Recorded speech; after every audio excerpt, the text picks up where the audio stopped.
Yang lagi-laginya, hai rekan mertua, contoh pemimpin yang didambakan dan dirindukan oleh rakyat.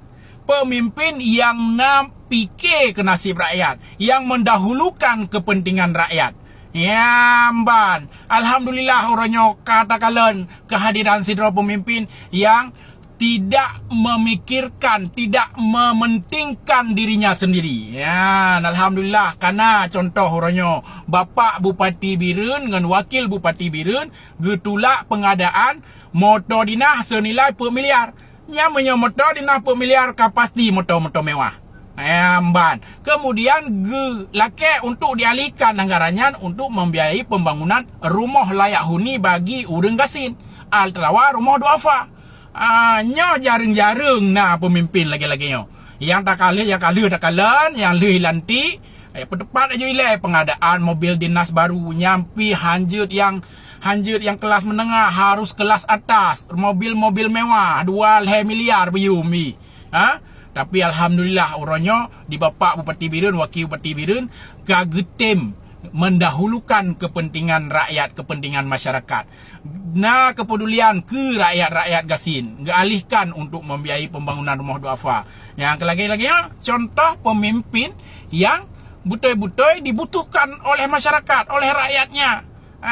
Yang mudah-mudahan apa yang dilakukan oleh Bapak Bupati Birun menjadi contoh dan teladan bagi para kepala daerah lain di seluruh Aceh. Bupati wali kota di kabupaten kota lain beri contoh lagi-laginya penanjis sikap yang gecok oleh sidra pemimpin. Alhamdulillah kepeduliannya bukan hanya sekedar harapan tapi sudah menjadi kenyataan. Kepada yang terhormat Bapak Bupati dan Wakil Bupati Birun, nyobek hanya sekedar pencitraan. Bek sekedar pencitraan mentang. Tapi nyo harus betul-betul ini pubut dan wujudkan. Ya, ne pegah 5 tahun tidak akan ada pengadaan mobil dinas betul-betul bekna selama 5 tahun. Ya, kemudian masalah bangun rumah duafa betul-betul ini bangun. Olehnya bekna berkata nanti sabah rumah duafa 15 juta 20 juta lagi yang berlaku selamanya. Nyala kejadian nyambak anggaran-anggaran di provinsi yan. Nyambek kejadian.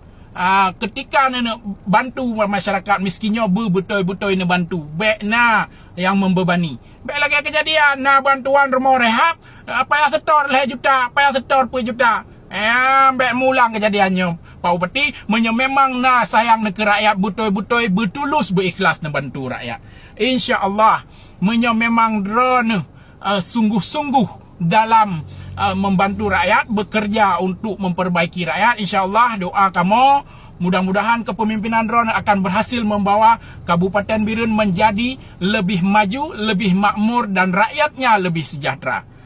Doa dari kamu walaupun hanya tinggal di Kabupaten Birun, tetapi sebagai putra Birun kamu mendoakan kejayaan Ron dalam memimpin Kabupaten Birun.